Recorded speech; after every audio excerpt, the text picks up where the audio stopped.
Wrestling with tennis. Wrestling. Not shooting. Day Rambam for Thursday, Yud Zayin Kislev, Tafshin Pei Aleph, the first Perek Rishon of Hilchos, Shvisas, Asor.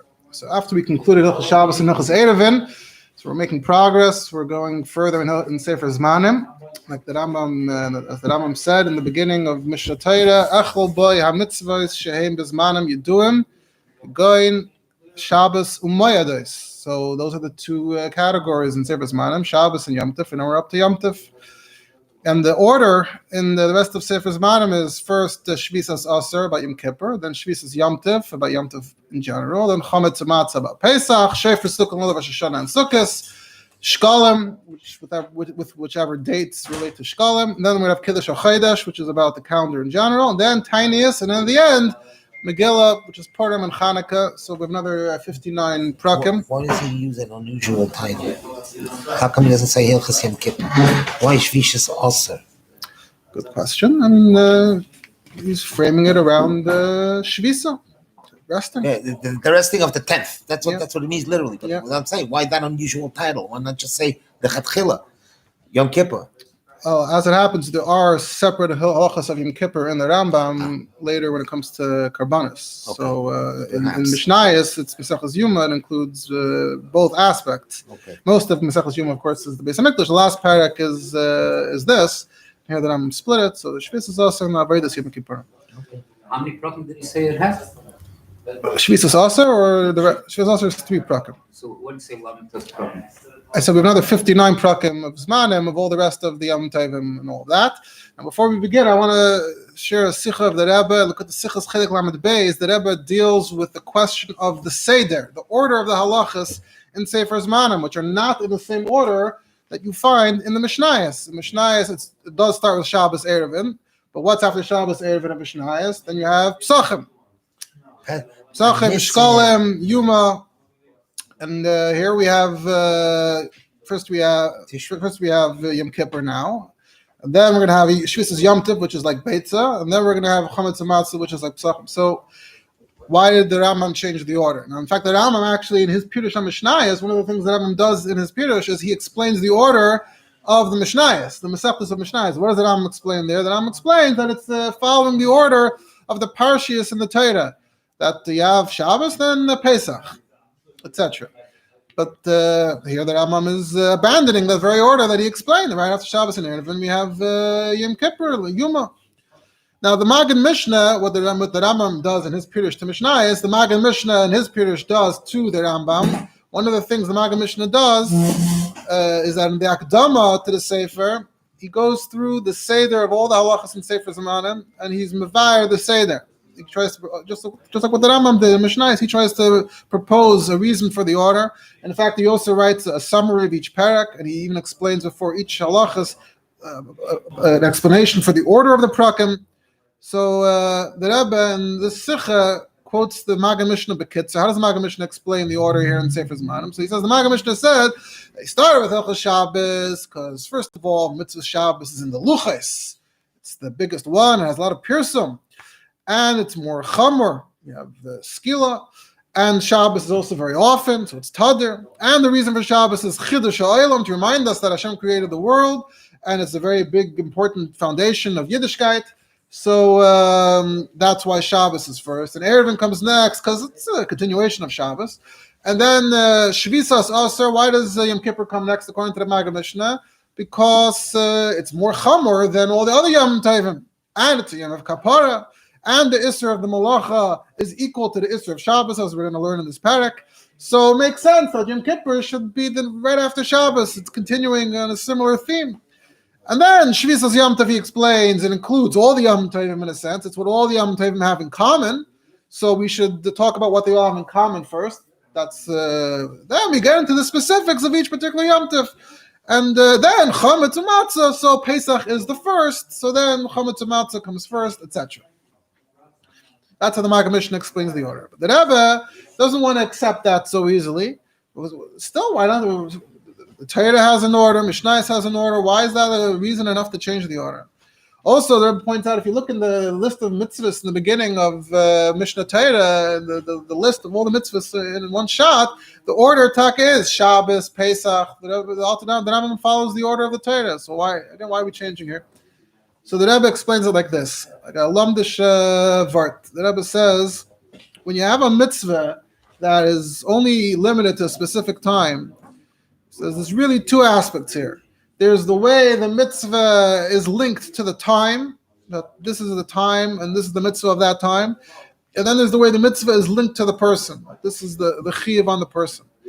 And the Rebbe says those are two different things, and they correspond to the two sidarim, the two orders that we find Mishnayos versus Rambam. If you look at it as mitzvahs linked to time, so then you want to follow the order of the times. But if you look at it as a mitzvah that's linked to a person, the Rebbe says the chiyuv of every mitzvah, even these mitzvahs, is actually a chiyuv tmidi. We're actually constantly mechuyev in Yom Kippur and in Pesach and in Sukkot. We're mechuyev in all these things as individuals, and then it manifests itself in a particular time. And the Rebbe says in the Ara that this is the basis that how do you observe Pesach? You have to have matzahs in time for Pesach. How do you observe Sukkot? You have to build a sukkah. You have to have a lulav in time for Sukkot. What if you say, hey, right now it's not Pesach yet. Why do I have to prepare matzahs? Right now it's not Sukkot yet. Why do I have to build a sukkah?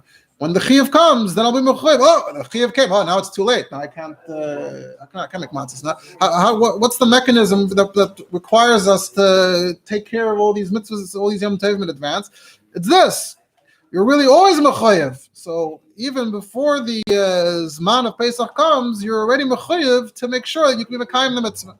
The Rebbe's mitzayin to lekach tov of Rabbi Yosef Engel, where he has this whole shakla v'tarya.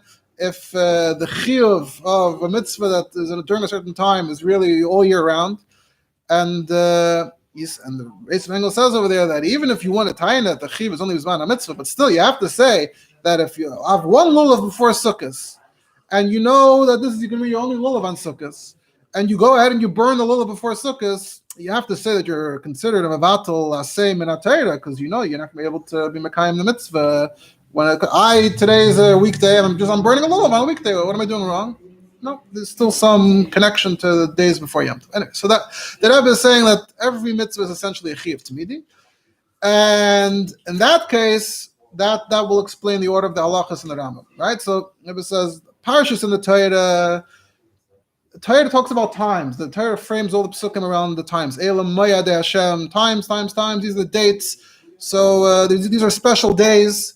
So that's the order of the Torah. That's the order of the Mishnah. So the order in the Rambam is about the chiyuvim on a person. What am I obligated to do? What's my chiyuv? So we go lefi chiyuv. Everything's sorted according to the person. You're b'chiyuv to be shayvis on Shabbos. You're b'chiyuv to be shayvis on Yom Kippur. To be shayvis on Yom Tov. And to be different mitzvahs. We're not emphasizing the time here. We're emphasizing the chiyuv on the person. And the Rebbe goes to the extent that he says that a person is mechuyev to be shayus and malacha, and the Torah gave certain times when to fulfill those mitzvahs. The Rebbe connects it to what the Alter Rebbe says in Madura Tinyana, the four semanim, the beginning of Shulchan Aruch. The Alter Rebbe rewrote.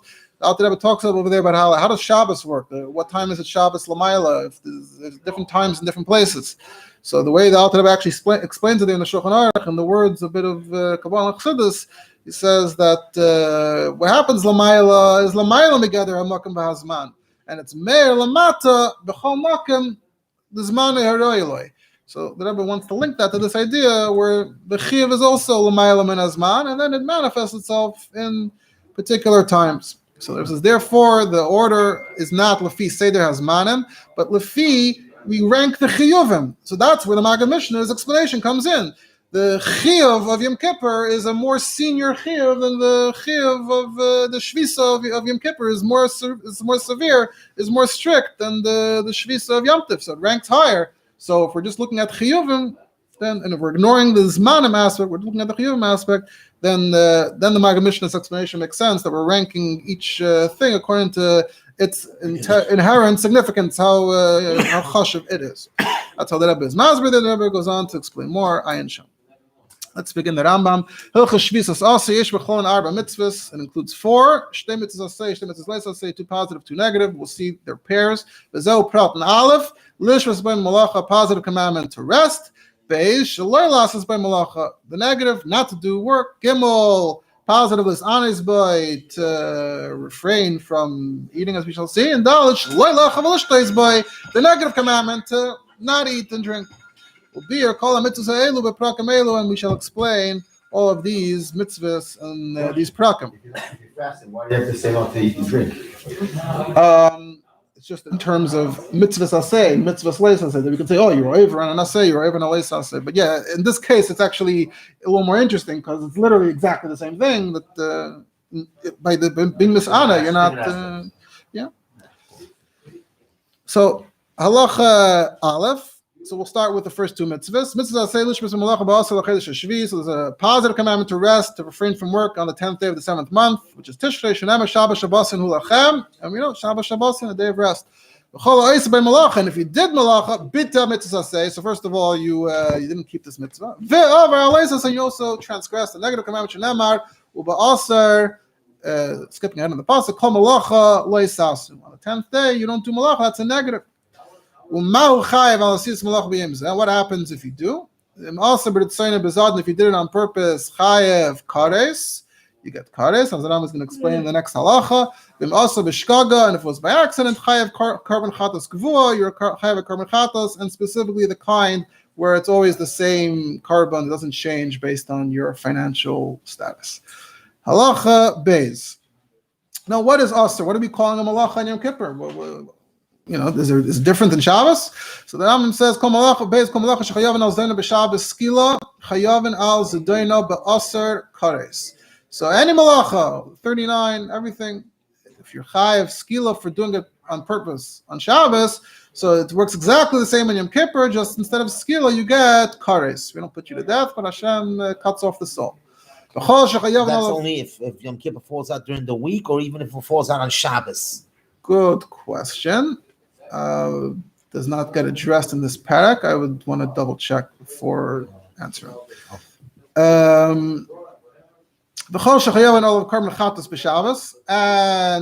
if you get a carbon chatas, which is essentially it's redundant, you get a carbon chatas on Shabbos for whatever you get skilla for on Shabbos. So if you get a carbon chatas on Shabbos, it's all the same essentially. The one difference being skilla versus kares. What if it's not the skill or chatas? It's Asor without being a malacha. Still Asor. Still Asor. If you did, makas mardus, and you get malchus derabanan, just like you would get for Shabbos. And if you're not allowed to carry it on Shabbos, also the same laws of tiltal apply. And we mentioned yesterday already in Hilchos and in Perek we also mentioned that Erev Tchumen, Erev Chatzeres, it's all the same. Yom Kippur and Shabbos are identical in that sense. We also discussed the idea of them being like one kedusha in a certain sense if they're next to each other. Anyway, so and whatever you're not allowed to say or do, the uvd in the chayil, the davar, it's all identical. And in a nutshell, there's no difference. That if you do on purpose, on Shabbos it's skila, and Yom Kippur it's kares. That is literally the only difference. And the Maggid says, this is a Mishnah in Megillah, you have all the Ein Bains. Well, it says in the Megillah, Ein Bain Shabbos, the Mekippurim, Ella, Shezez Doine B'Hikaris, Shezez Doine B'Skila. However, there's one difference, actually. There's a certain heter on Yom Kippur that you don't have on Shabbos. The Rambam says, Mutter l'kanev, Gimel Mutter l'kanev es hayarak b'yem HaKippurim, menamid chol ha'mayli. You're allowed to be mekanev, and he's going to explain in a second what that means. But you're allowed to do the act of being mekanev vegetables in Yom Kippur from mincha and on. Mincha means mincha ktana. And umau akinov, what does it mean? So the Rambam takes a position. He says it's sheyasir es ha'olin hamu pashris. You're removing the moldy leaves of the vegetable. The katzitz hashar, and you cut the rest. You're preparing it, chopping, you're preparing it for eating. You can break open the nuts, and open the pomegranates from the same time. The pnei agmas nefesh, because it makes you sad. Well, we'll get a little bit more into that in a moment. However, that's only if Yom Kippur falls out. It's just Yom Kippur. But Yom Kippurim, Shacholi is b'Shabbos, but if it overlaps the Shabbos, and also b'Knevas Yarakov Tzios Agrizim Prius Remaining Kolyim, and you can't do it the whole day, just like a regular Shabbos. That answers a little bit of the kasha I had before. Not really. Not necessarily. We'll see. Ukvar nagu b'Shinar u'b'Maidav shleyasu echad mikol elu b'yem atzayim. The people in Shinar, which is Iraq presumably, b'Maidav. I have to check if he means just west of that, so still in the Middle East, or he means even further. You should not do this even on Yom Kippur, just to treat it like Shabbos and not use this heta, even though it's mentioned in Chazal. So the Maga Mishnah explains that if you're doing the way the Rambam understands kinuv, trimming, cutting, so it would be mutter, meaning if it's mechuber, then it's mamish malacha, it's cutting. But if it's betalosh, then it would be a shvus. It's not the cutting. That's not the cutting though. What about the biter? So those who explain it this way, he says hikshu al pirusham. If you're removing the bad leaves, that's biter. It's a malacha gemara. So Mag Mishnah wants to answer like this. He says it's not the biter unless it's mitoich pseilas gomer. If it's from true pseilas, or it's two different minim. But here it's one min, and even these leaves that are being removed, they're not pseilas gomer. You wouldn't really call them pseilas because you can eat them al idei at chak. So it's taka just a shvos, even of biter, and it's mutter on Yom Kippur. And he also points out that when we're saying to chop it, we can't be chopping it too thinly because then it might be an issue of teichen. So you have to avoid that problem. He says, however, the Ramban and the Rashba have a whole different taich of what the word lekanev means. He says, they say lekanev means to wash the vegetables. And the Evrayas from the Yerushalmi that they soften, and I want to say that the Bavli agrees that they're all talking about the same thing about washing. It's like you're pre-making the salad or something before the fast is over. Right. But the question is, to what extent, what are you doing exactly? And Mefatzin, so then he quotes the Gemara that or it's perhaps a Mishnah that agmas nefesh, and dafka min amincha l'mayala, dafka from that time of the day, but not earlier. Why? Because it looks like you're preparing for Yom Kippur itself. If you're doing it in the morning, why are you chopping up a salad or whatever you touch it? Why are you doing this in the morning? It looks like you're eating for Yom Kippur. Inami, we're partially afraid you might actually eat it if you're handling the food in the middle of the day. But amincha l'mayala, once it's already closer to the evening, so now you're already past Pesala, you already know Yom Kippur's on the way out, you're not going to eat it. And what's agmas nefesh? So the way he explains it is that we don't want you to, when it comes the end of Yom Kippur, when it comes nighttime, you're going to have to start fixing it all up. You're going to feel sad then. That's the agmas nefesh. Now, like you weren't able to come home to some ready food. Yeah, then you'll feel bad. And the Rambam says that when the Rambam said that this is minig, so the Maggid Mishnah says there's already a remes to this minig in the Gemara, because it says in the Gemara there in Shabbos that Rava saw that his family, they were starting early, they were doing it before the mincha, and he told them it's Asor, and he told them that I got a letter from Eretz Yisrael that says that it's Asor. That's how he was able to convince them. Like, that's not just me, I got a letter, it says. So he says this is already a remes to this, and since it's no longer the minig, he says the Rif actually skipped that whole these halachas altogether.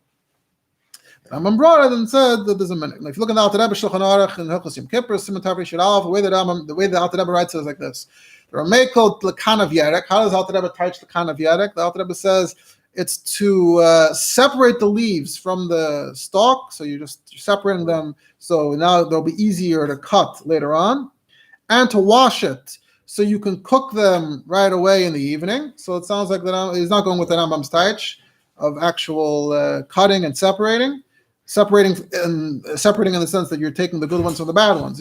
You're separating a bunch of pieces and just from very initial. But he agrees on the overall idea of preparation. Well, it's a Gemara. No, he's saying the Rif did away with it. You said right. Well, the Alter Rebbe is also going to mention the minig at the end. We're going to get to that, but just the way the Alter Rebbe explains it. So that's how the Alter Rebbe explains what it is that you might be allowed to do. And the Agoizim he mentions, doesn't mention the Remainim, because the Remainim weren't relevant in that part of the world. And that way you won't have to do Matriach in the evening. And these are things that are Asor on Shabbos. Now, why are they Asor on Shabbos according to this taich? Well, what are you doing? You set.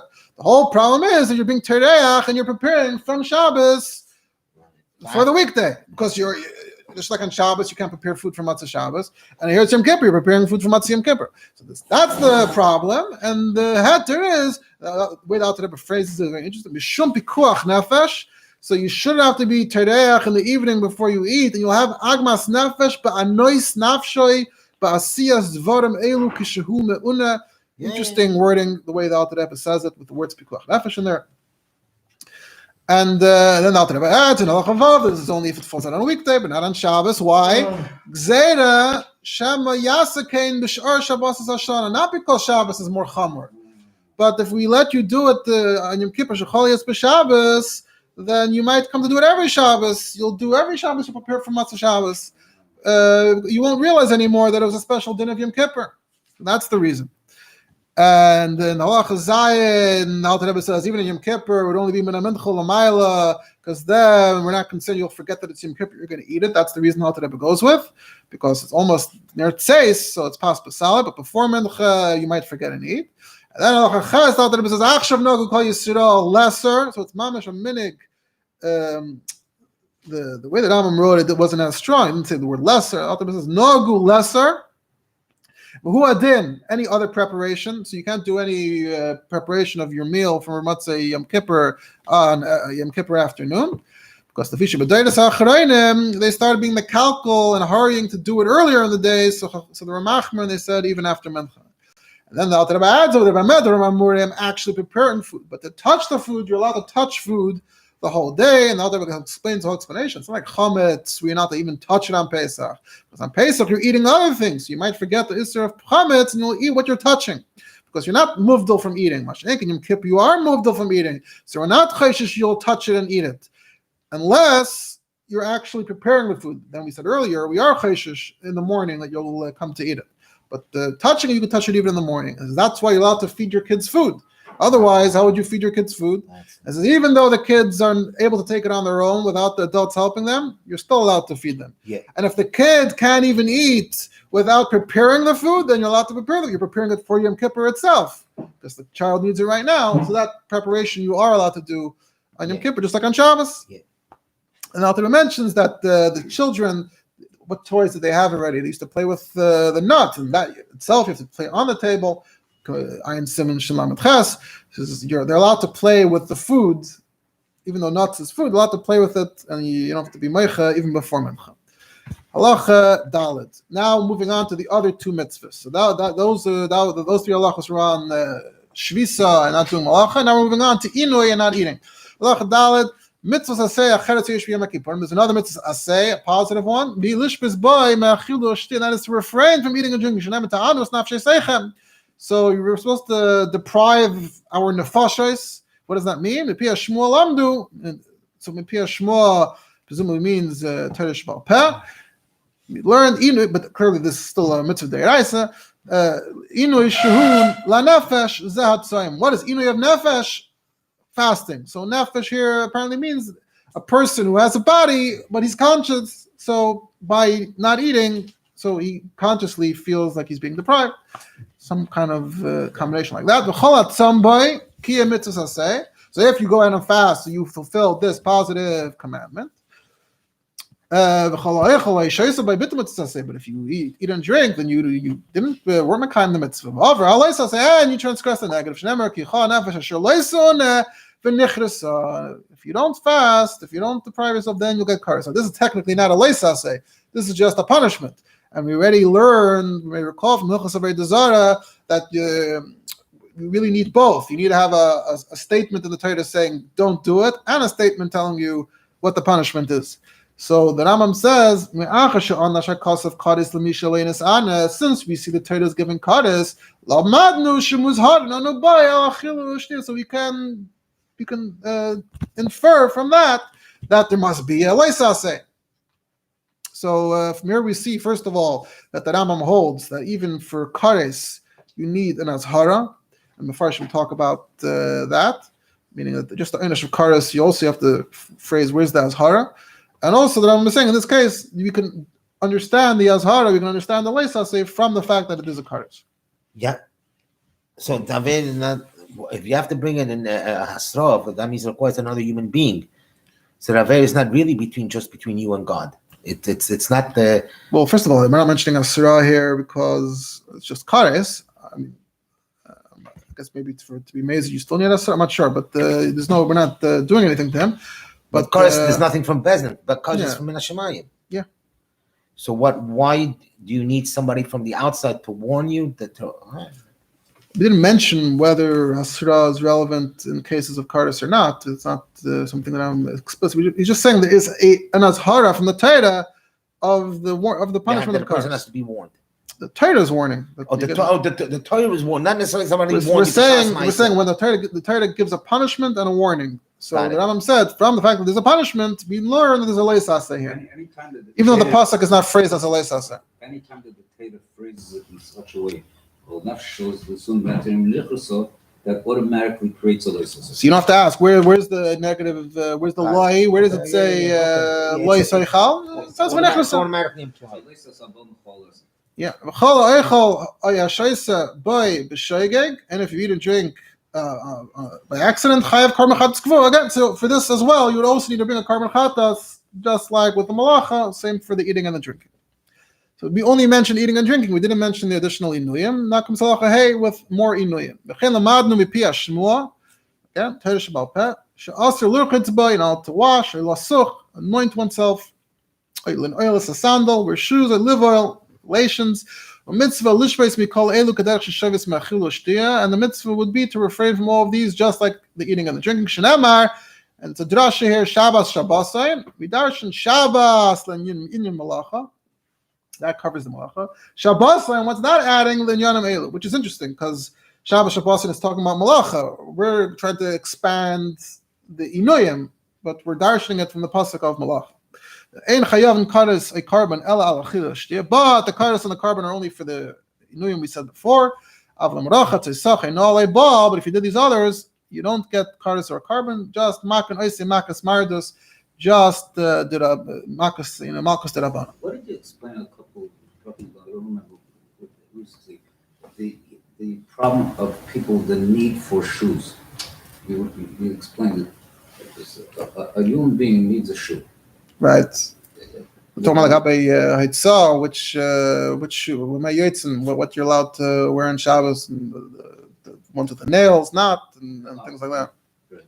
So it seems like so the concept of not to wear a kippur is because it seems like it's a real Yeah, it's meant to be deprivation. They usually you choose to walk on the hard ground.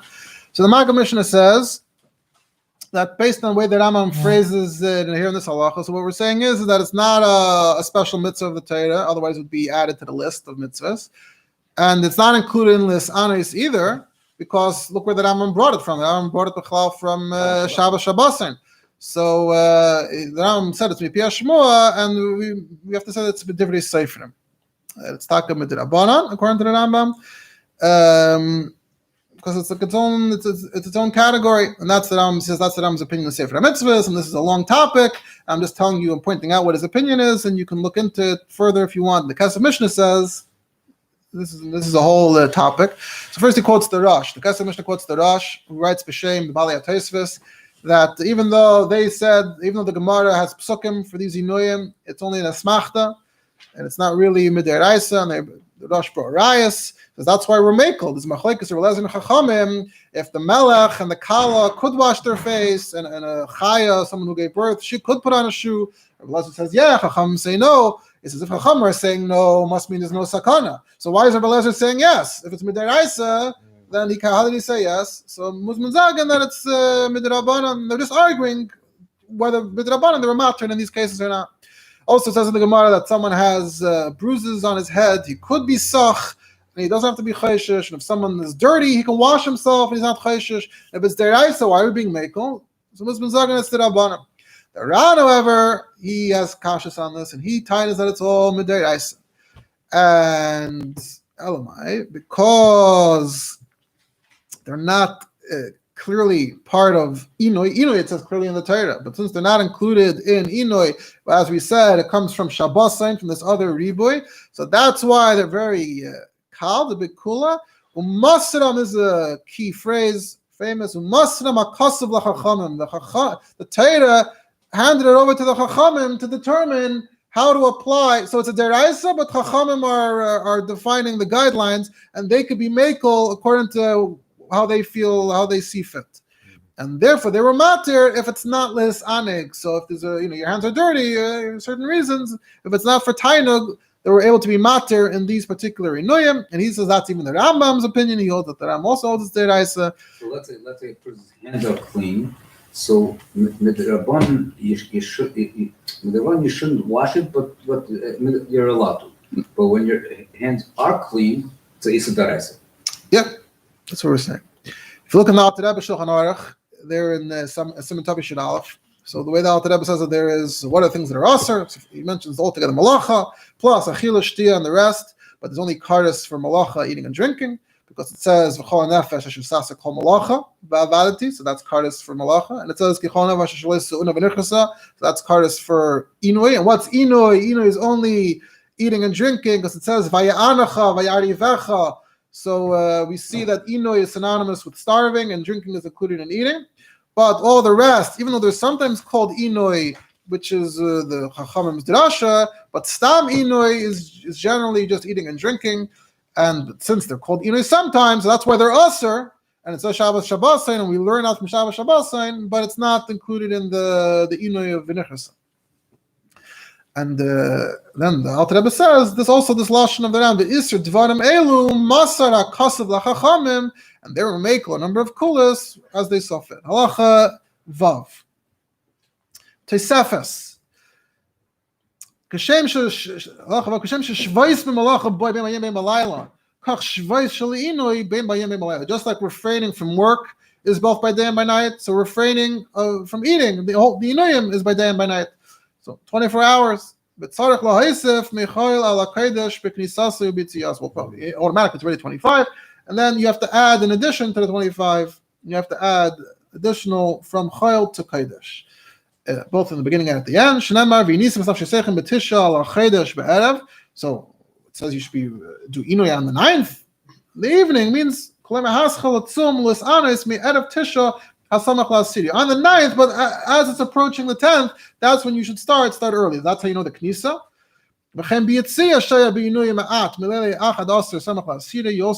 You delay it a bit on the 11th, following the 10th. So that implies it's going into the night afterwards as well. Now, we already mentioned in Hilchos Shabbos that the Rambam didn't mention anything there about Tesefes Shabbos, the idea of adding to Shabbos. And the Maggid Mishnah said, Kesef Mishnah mentioned over there. Maggid Mishnah mentions over here. With Divrei Rabbeinu, we see that there's no Tesefes Dvar Torah. He phrases it as Dvar Torah, Deraisa, except just for Inui of Yom Kippur, but not for the Malacha, not of Yom Kippur, and not of Shabbos. And that's why it says specifically that Tzarech Lahaisef Kaleimar Haschel Atzum. And that's why in Hilchos Shabbos he didn't mention any Tesefes. And again, he says Min HaTorah. And he says, "Oh, well, that's Sha'ar Mefarshim." The other Mefarshim hold that there is Tesefes for Malacha, so then it's Shabbos, Tesefes Malacha, and every Yom Tov. And the Kesef Mishnah over there said, even though the Maggid Mishnah over here said Dvar Torah Min HaTorah, but he says if the Rambam held that it was Midrabanan by Shabbos, he should have mentioned something. He was mashmin it altogether, so he takes it even further than the Maggid Mishnah. Halacha Zayin.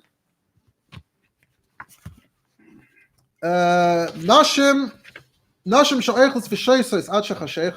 who eat and drink until nightfall, they're not doing Tesefes Yom Kippur, Tesefes Inui.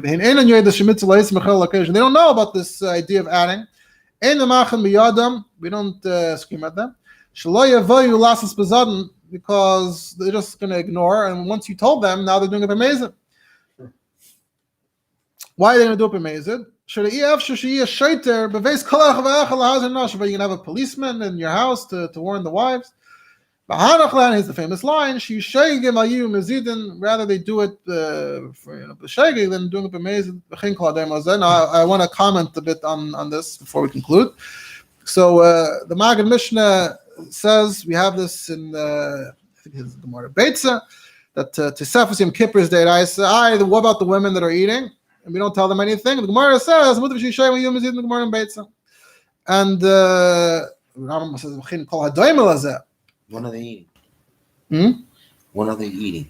So when again to the Zmanim question, what are we talking about? So he says, so what's the Rambam adding? Anything that's not clear in a mefurish because of the nagu by heter the masal akoil, something anyone could do, and they don't. It's not clear in the Torah. It's not completely obvious. So the Farshim asked, how is it even possible that they're not being meisif at all? I mean, you're eating literally up to the last second. I mean, most people are not. So they answered, from here we see that the Sefes Inuy must have a shear. And they're, by not, if they eat up to a minute before, they're not being Mekayim the shear. What's the shear? We don't know. And another teretz is that they only stop by Safek Ben Hashmashas and not earlier. And Tesefes Shabbos is before Ben Hashmashas. And we already mentioned when we learned the Hilchos Shabbos, Perek, where when I mentioned that the Rambam doesn't mention the Tesefes Shabbos there, he's talking about Halakas Neiros. He doesn't mention the Tesefes Shabbos.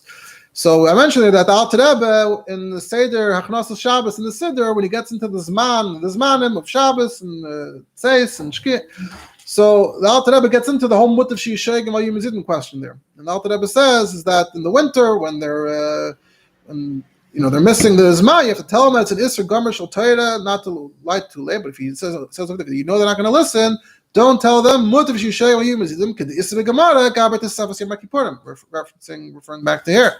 So, but that's only right after Shkia for half an hour. After half an hour, then it's already Minat Torah. It's you're being over a mamish on the Isser Shabbos Midaraisa. So then you have to scream at them. Then we don't say Mutav Shishayim again. And then the Alter Rebbe says, "V'yesh oyrim shesafik shel Torah dina kavadai." That even the half an hour is you don't say Mutav Shishayim, but it's a safik shel Torah. So we treat it the same. And we only say Mutav Shishayim by Tesefes Michayil al Kodesh, the extra, the Tesefes that we're talking about over here, but not the day itself. Also, if you look at Alter Rebbe Shulchan Aruch and Siman Tafri Shchas Yom Kippur, the way Alter Rebbe explains it there, Sif Alf, the Alter Rebbe says, the Mitzvah say to be Meisim Menachel al Kodesh, Bein Be'inoi, Bein Be'isr Malachan. I like the Rambam. Sif Beis, the Alter Rebbe says, and you have to start before Bein Hashmashas, like Marga Mishnah said. And the Alter Rebbe says in Gimel, it does not have a shear. But the way the Alter Rebbe explains it over there, though, is based on the sheet of Rabbeinu Tam, that even after Shki, even after the sun goes down, you still have a whole period of time until Ben Hashmashas. So he says, any of that time you can, but obviously we don't follow that Zman Halacha, so it has to be before Shkia. Nashe Dale, the Alter Rebbe says, the women that are eating the Ben Hashmashas Mamish, and they don't know it's a mitzvah, you don't scream at them, Mutav Shishayim. Then the Alter Rebbe says, V'chein Adover B'chol Dvar Isser. If it's not Mefurish B'Torah, if it's not a Klora Pasuk, you can't point out a Pasuk. Chacham darshaned it, or it's a Kabbalah Halacha Moshe Misinai, or it's a Dirabanan, and then someone's being over B'Shgag, he doesn't know the Isser, even if you tell him he won't listen, then don't bother. But if it's Mefurish B'Torah, even if you know that he won't listen, you still have to scream at him, and by being moicha, you're not responsible anymore. And that already goes into a whole other subject of Hilchos Teichacha and how that works and when and when not. That's a different subject. So the Sofet by Kippur is not Minat Torah.